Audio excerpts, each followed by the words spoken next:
Hello. I haven't done this in a long time, so I'm not even sure if I'm recording, but hopefully I am, and this isn't going to be a waste of time, but I decided to do a playthrough of Symphony of the Night because it's an awesome game. So I figured, you know, why not?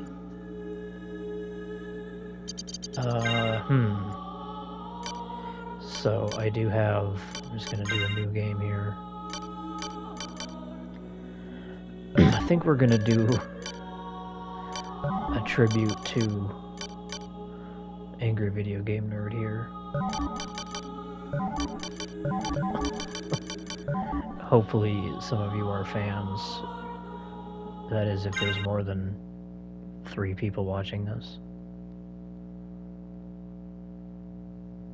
So, yeah, this is the PS5 version, which is, I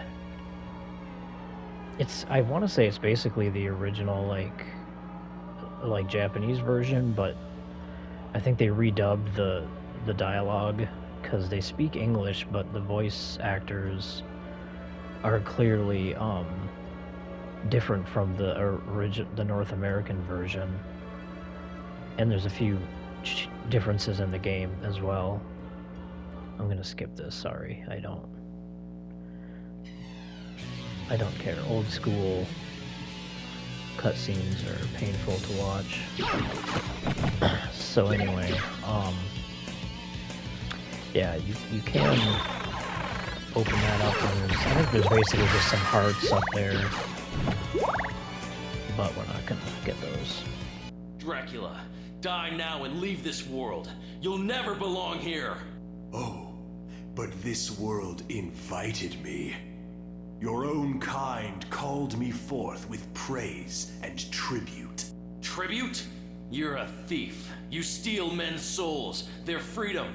Freedom is always sacrificed to faith, good hunter. Or are you truly here by choice? All I'm here for is you.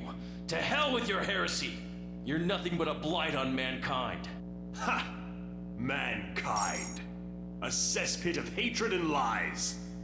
Fight for them, and die for their sins! So if you played the other version, that's clearly different dialogue with different voice actors.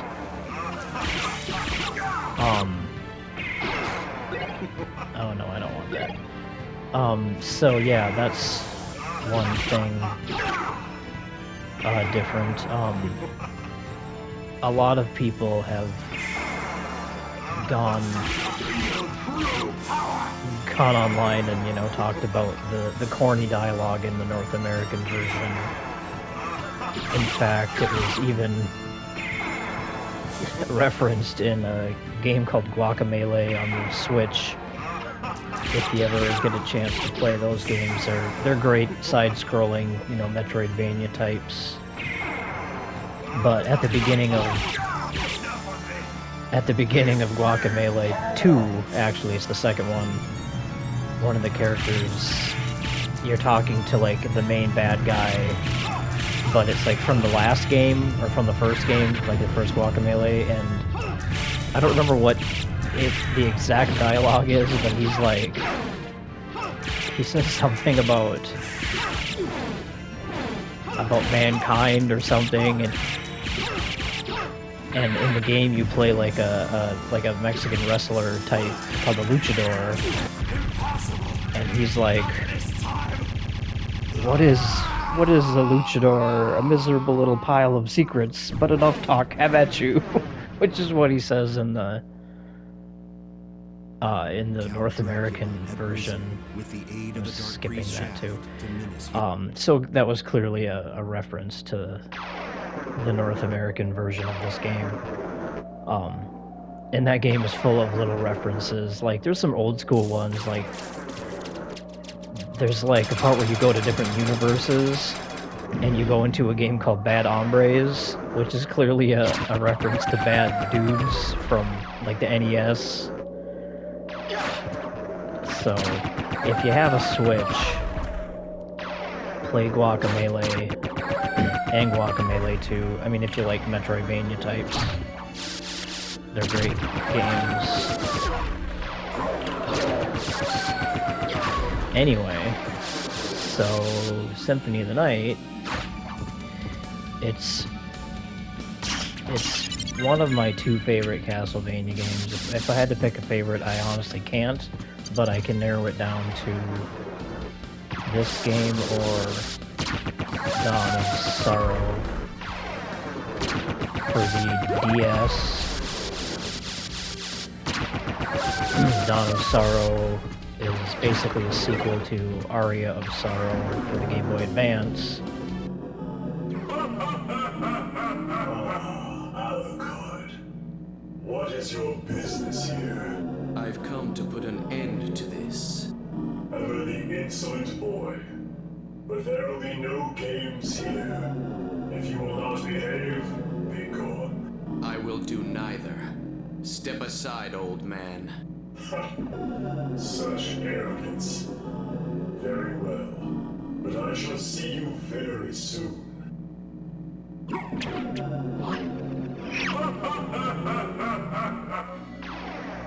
I do like the dialogue better in this, but the other version is, like I said, it's entertaining because it's so corny, but anyway, so so as I was saying, I don't want that. Yeah, the Castlevania series kind of branched off at one point where it was doing a lot of 3D games on, like, you know, regular consoles, like non-handheld consoles, and then they went with the 2D, you know, Metroidvania style like this with the 2D or the handheld consoles. And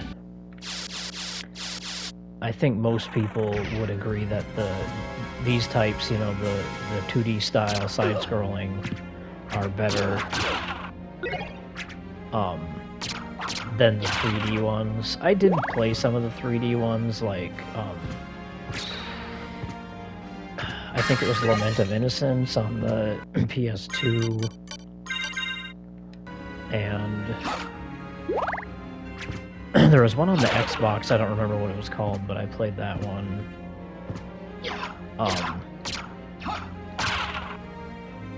And, like, they were okay, but, like, they didn't have the,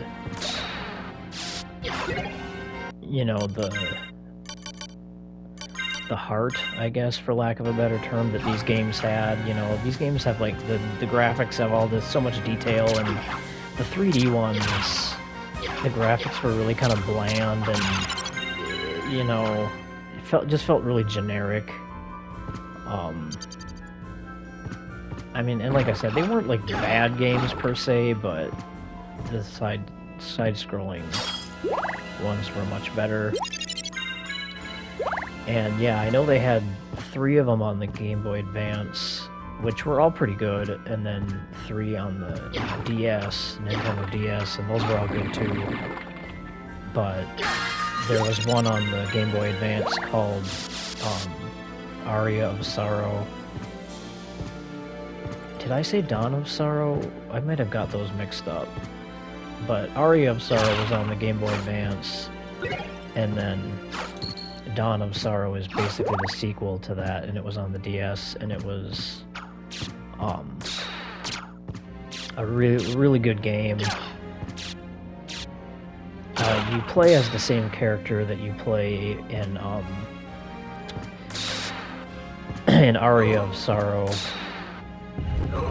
And at first I was hesitant. Oh, duh. I was hesitant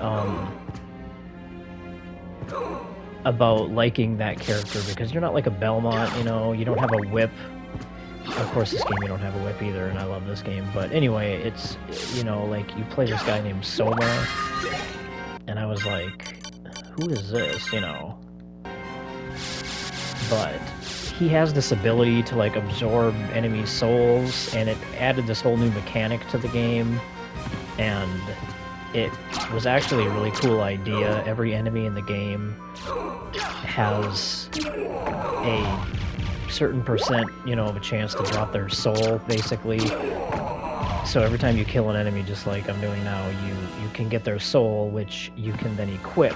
It's basically like an item.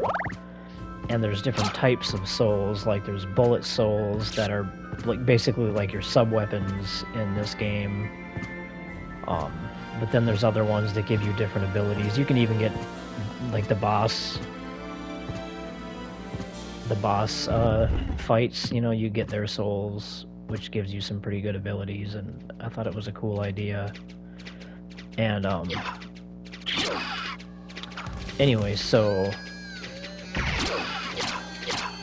that was Aria of Sorrow on the Game Boy Advance, and then they made a sequel to it on the DS, which was, you know, same idea, the same character and everything, but just, you know, expanded. And it actually, they have a lot of like enemies and things, items and stuff that were in this game, which is why I think I like it so much, is because it's almost kind of like a mashup of the two. It's like they have a lot of elements from Aria of Sorrow, and then they combined it with a lot of elements from Symphony of the Night. And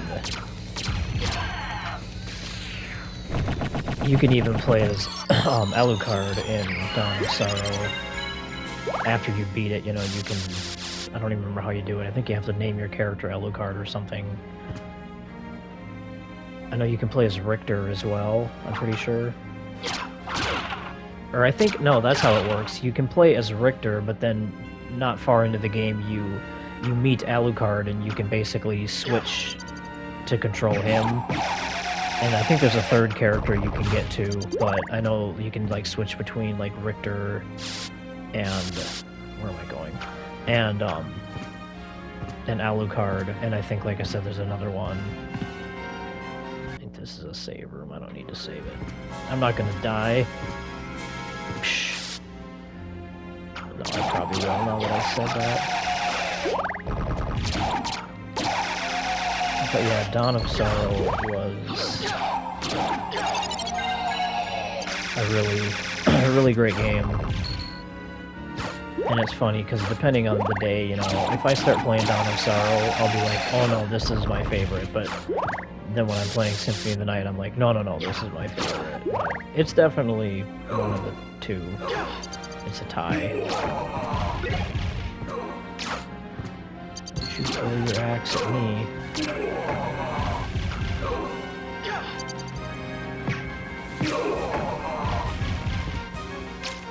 So anyway,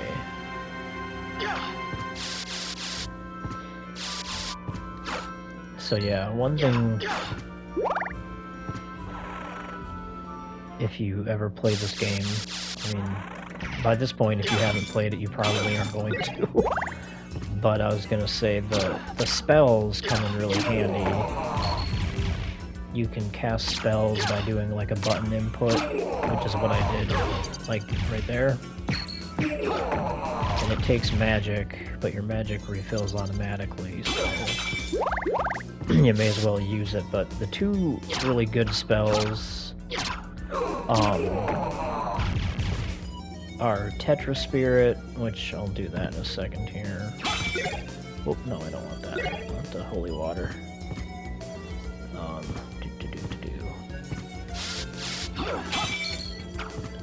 So Tetra Spirit, and then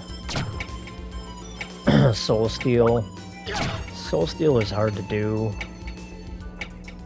but the effect is awesome. Hold that thought. Wait, are you human? What are you doing here? I've come to destroy this castle. Likewise. I'm Maria. And you are? Alucard. Well, if you're a better swordsman than a speaker, perhaps I'll see you again. Farewell. Maria. Now this room is important because, yeah, so it literally has 6 exits and entrances. You can see there's the left and the right, there's the one directly above. You can open these statues, as you can see, and then right below me, beneath me, I couldn't decide which one I wanted to use. You can go there, but that's not for later. We'll see that later. Anyway, so Tetris Spirit, you hold up and then rotate the controller down and press attack. It's a lot easier to do with if you have like an analog stick than the D-pad. You can do it on the D-pad, but I found it to be a little bit of a pain in the thumb.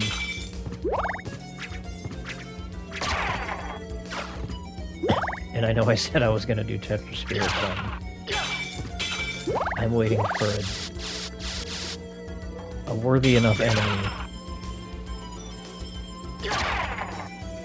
We'll get there soon. And this is basically a speed run. I mean, I'm not a professional speedrunner, but as you can see, I'm skipping a lot of stuff because I've played this so many times. Not gonna finish that sentence because I just went the wrong way. I was gonna say I played this so many times that, like, I know all the, you know, excuse me, all the little different branching paths and which ones are really worth it and which ones aren't. Back there is a path that can take you back toward the beginning and you get like a little dagger, but it's just not worth it, so... Come on. Here, for the next one I'll do Tetris Spirit.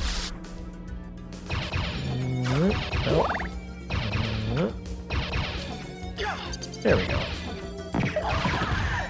As you can see, that's basically the ×4 version of the other one I was doing earlier called Summon Spirit, I think. But Tetris Spirit can deal a pretty good amount of damage, and obviously it has a good range because it covers the whole screen. It'll hit any enemy on the screen, so early on in the game it's a really good spell to use.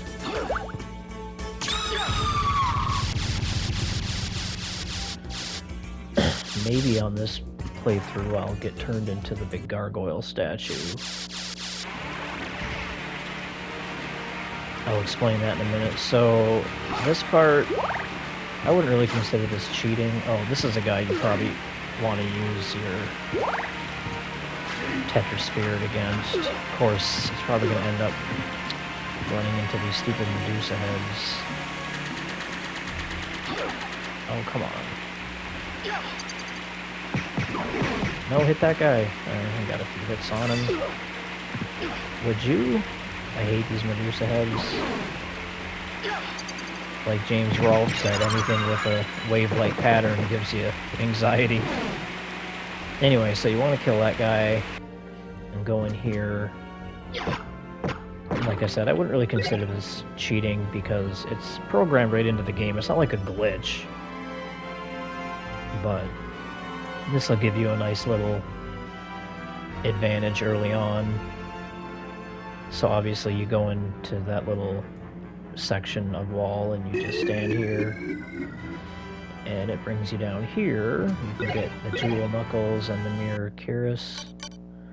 Don't know if I pronounced that right. I think I did.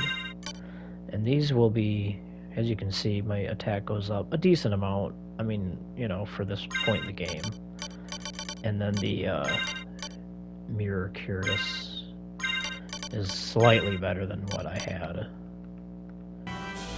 So, and you can't go out this way. As you can see, there's a grate that normally you need the Mist transformation ability, but we don't get that till much later. So that's why getting this, you know, this early on does give us a big advantage. So, I'm gonna fight the next boss in a minute here. The reason I do this little slidey move is it's actually faster than walking. So, if you haven't played this game before, you're wondering why I'm doing this weird little move. It's because it's faster than walking. Anyway, this next boss is a doppelganger. Which reminds me of a funny story. I was talking to my my mom one day, and I used the word doppelganger, and she's like, "What is that?" And I'm like, "It's like someone that looks like someone else. Like they can mimic, you know, to look." So anyway, this is how you beat this guy. Just equip the jewel knuckles. Yep, and then you get hit a couple times. Just jump kick him. Wait till the last second to do the jump kick.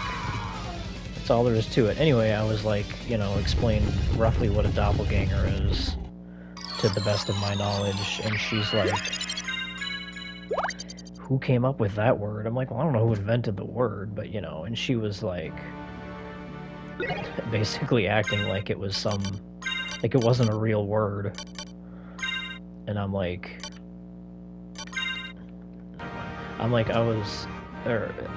it's a real word, and she's like, well, no, it's not in any dictionaries. I'm like, yes, it is. So she got her old dictionary off the shelf from like it literally was this old dictionary from like 1930 something. And sure enough, it was in there. I'm like, yeah, right there, doppelganger. She's like, even then she was still like skeptical. Well, that's not, you know, that's not a real word. I'm like, it's in the dictionary, ma. So as you can see with these jewel knuckles, they take down enemies pretty quick. Just got a quick, rate of attack. I remember back in the day seeing these little details, like the little guy hanging there in the moon, and this was all just so awesome. I mean, it still is, but for its time, you know, the attention to detail and everything. Oh. Anyway, the gargoyle, dang you, the gargoyle thing, so some enemies in this game can turn you to stone, and you just basically turn into a little stone statue of Alucard for a minute when you get hit by their attack, and your defense goes way down, so you want to get out of the statue form, which you just kind of shake the controller around. Well, you move the D-pad, and you don't actually shake the controller. But anyway, sometimes it's just completely random, but sometimes when you get hit by like a stone attack, it'll turn Alucard into this big gargoyle statue instead of the regular, you know, Alucard statue. And when I was younger playing this on the PS1, you know, this is like before the internet, it happened to me, and I was like, what the heck, you know? So I was telling like some of my friends about it, and they thought I was full of crap. They were like, whatever, it didn't happen. And I'm like, yes, it did. And it was one of those things that you know, it's random, so I couldn't just make it. I couldn't just prove it and go, yeah, look, see? And then, like, years later, I was watching, I think, some video on YouTube about, you know, trivia about Symphony of the Night, you know, like 10, well, I don't think it was 10, it was like 100 or something. You know, interesting facts about Symphony of the Night, and one of them was like, oh, you can randomly turn into a gargoyle statue. And I'm like, I knew it. I knew I wasn't crazy. It happened to me just recently. I downloaded this on the PS5 recently just because I haven't played it for a while, and I was like, oh, I want to play that, and I got hit by one of the yellow Medusa heads, and it turned me into a gargoyle. I'm like, I should have screenshotted it now that I think about it.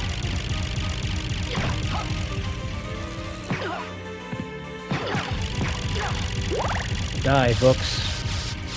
Too much of that damn book learning.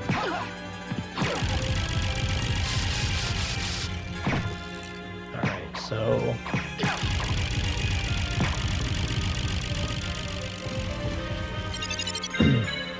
going to end this video pretty soon here. I gotta go pick up the boy from school. But I'm not gonna go quite yet. Another 5 or 10 minutes. And I remember the little skull bouncing, little things like that. All those little details were just awesome. Alright, so now we're gonna talk to the librarian. It's been a long time, old one. Eh? Why, it's Master Alucard. Come to visit, have we? I need your help. Oh, but young master, I could never betray the good Count.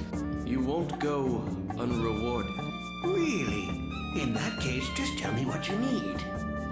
Alright, so at this How point, about this? you can sell Thank you. any gems you have. The only How things about I would this?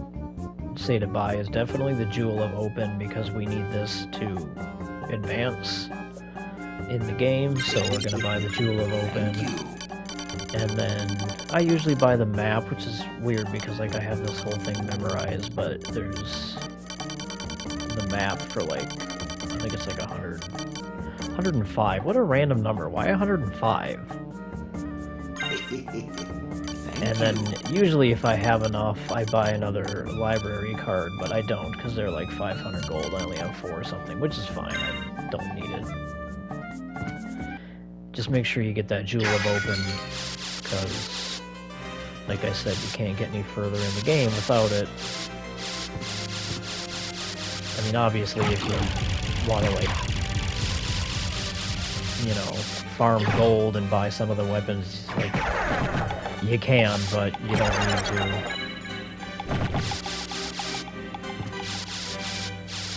I'm just gonna skip all you books. Get away from me, books.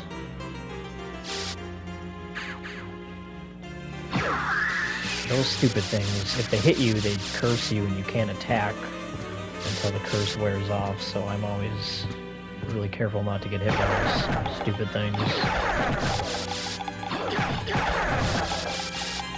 Okie dokie.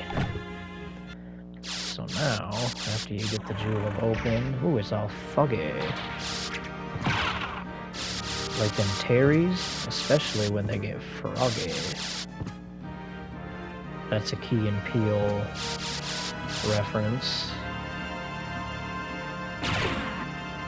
And for someone who knows this game backwards and forwards, I seem to not know anything. I meant to go up and I went down. That's alright. Here we go. So you want to go up here. This is going to teleport us back to the beginning.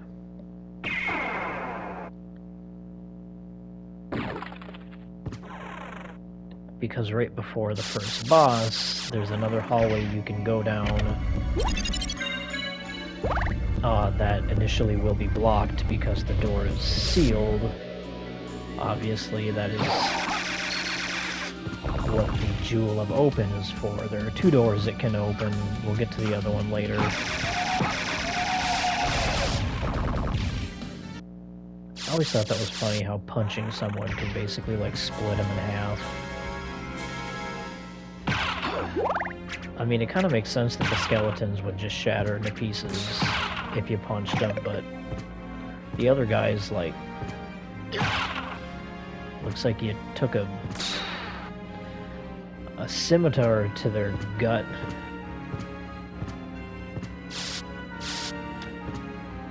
Alright, we're going up here. Jumping Jehovah James, that's a scimitar. That's a JonTron reference. Surviving edged weapons. Watch that video if you get a chance. It's hilarious. Jumping Jehovah James, that's a scimitar right there.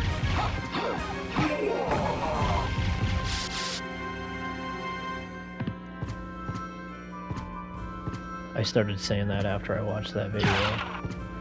Jumping Jehovah James. Alright, that's not what I wanted. Alright. So after this, the next save point, I'll save it and we'll stop for the time being. Like I said, I gotta go get the boy from school. The boy. Alucard, wasn't it? We meet again. So it seems. As friendly as ever, I see. It's strange. This castle's different than I remember it. This castle is a creature of chaos. With each rebirth, it takes a new form. And here I thought my mind was playing tricks. Well, there's nothing for it. Till we meet again.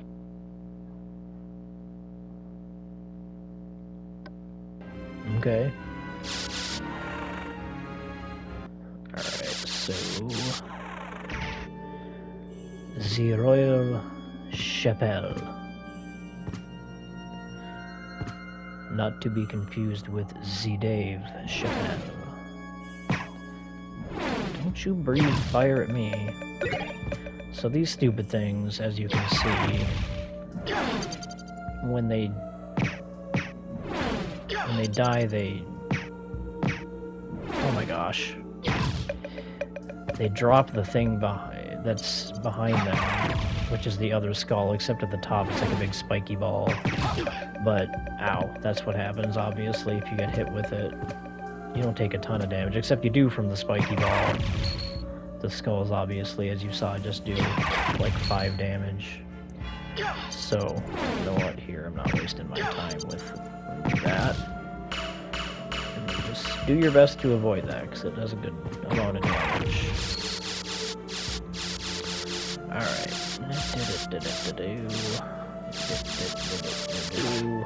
I don't know why I just tried to walk through that guy.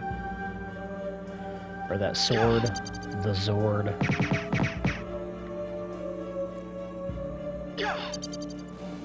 So yeah, that's kind of cheating.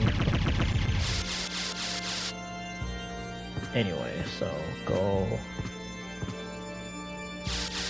up here, sign here, and here, and here. Okay, I gotta do this just because it's cool. So this is obviously like a little confessional. Ooh, and I got the good priest. That's always a good thing. Soul here. May the Father, the Son, and the Holy Ghost be with you. Amen. I love the music here too. It's kind of creepy, but kind of not, you know? I don't know. This whole game's awesome. Anyway, sometimes you'll go in there and you'll get like an evil priest. His skin's all like dark purplish. And I don't think he says anything, but he does like a little... Like you see him like kind of laugh, and then he pulls the screen shut like abruptly. Whoops, and then he like tries to shove some swords through the confessional and damage you. I thought there was a oh, dang you. I thought there was a save point closer. I think I missed one, to be honest, but that's okay. There's another one coming up here soon. Get away from me. Just gotta get this life max up. And I don't think... Well, maybe the silver plate is better than what I have. Ow.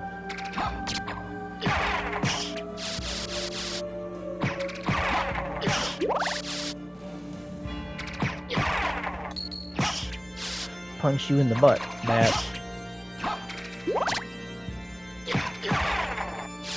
I'll punch you in the bat butt. Alright, come on. This is not it.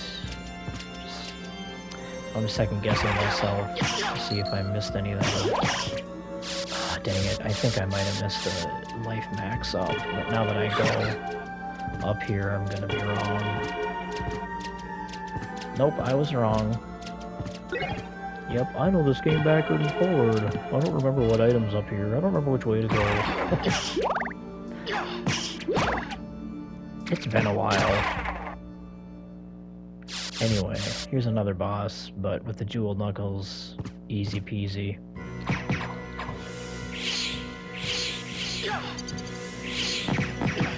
Well, that was smart.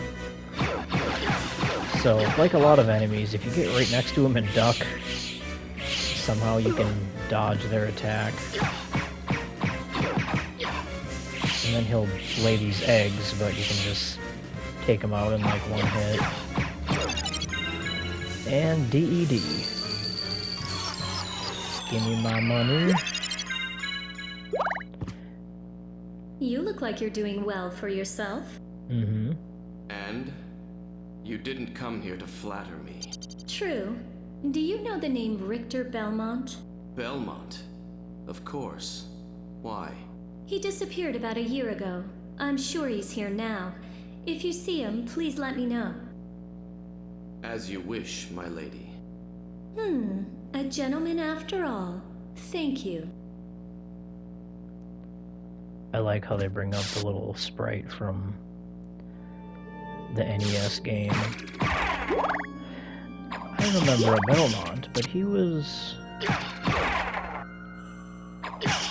a much lower resolution. Oh, come on, where's my stupid save point? Here we go. Alright, save it, quit. Alright, well, I hope you enjoyed this part of the walkthrough. I'm gonna be zipping through it within about 2.5 hours. But anyway, thanks for watching. Yeah, and we'll see you in the next video. Peace out.